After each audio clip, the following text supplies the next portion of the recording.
हरियाणा में भारतीय जनता पार्टी की मनोहर लाल सरकार गिर गई, या यूं कह लीजिए कि हरियाणा में भारतीय जनता पार्टी की तरफ से मुख्यमंत्री मनोहर लाल खट्टर जी ने त्याग पत्र दे दिया और इसमें भी भाजपा का ही फायदा है। अजीब बात है ना। तो हम आज इस वीडियो में आगे इसी मुद्दे पर चर्चा करेंगे। नमस्कार, मैं हूं जसपाल सिंह। आप देख रहे हैं जागरूकता न्यूज।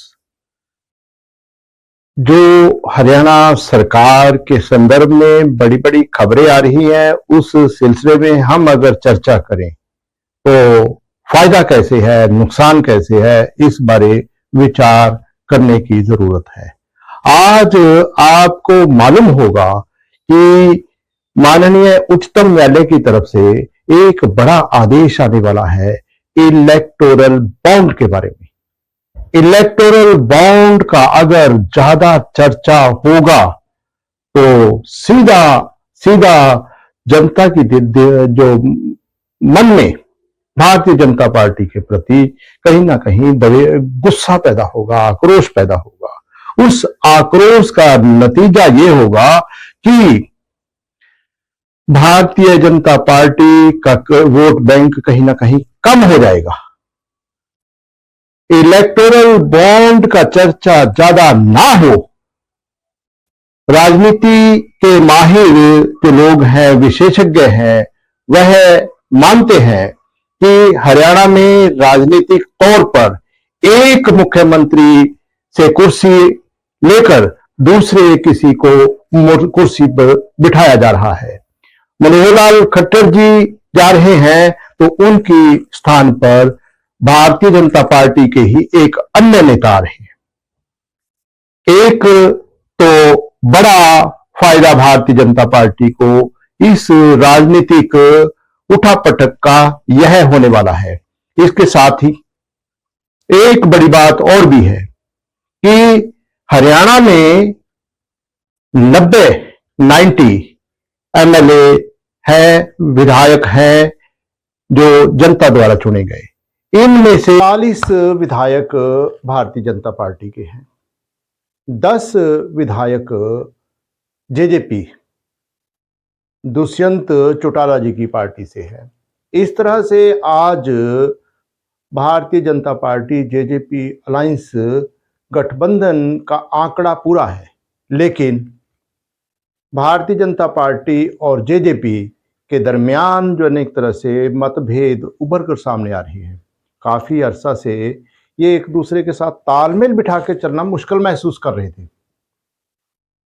अगला इनकी तरफ से भारतीय जनता पार्टी की तरफ से कोशिश है कि ये जेजेपी को तोड़ दिया जाए। पता चला है कि दिल्ली में जेजेपी की तरफ से दुष्यंत चौटाला जी ने जेजेपी विधायकों की बैठक बुलाई और इस बैठक में 10 के 10 विधायक मौजूद नहीं रहे। शायद 5 विधायक गैर हाजिर रहे।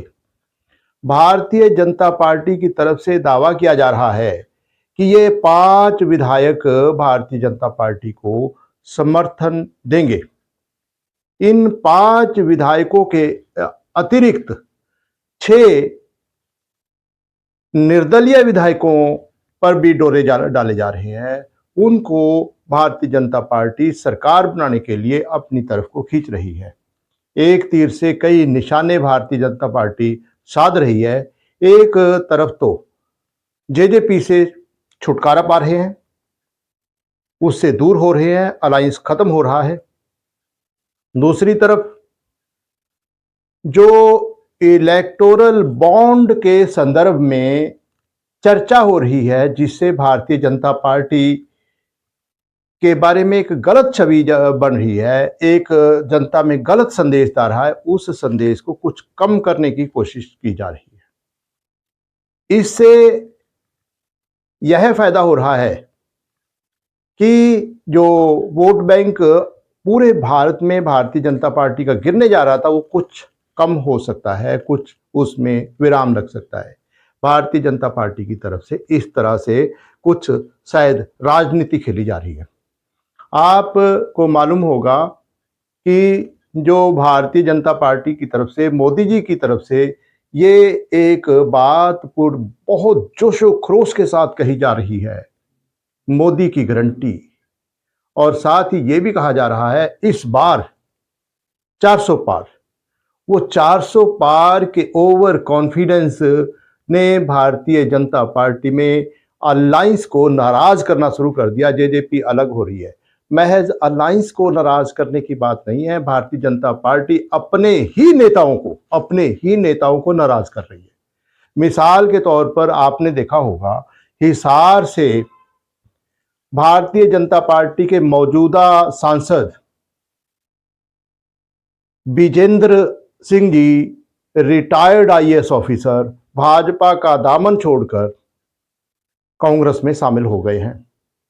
इसी तरह देश के दूसरे हिस्सों में भी भारतीय जनता पार्टी के कई नेता भारतीय जनता पार्टी का दामन छोड़ रहे हैं।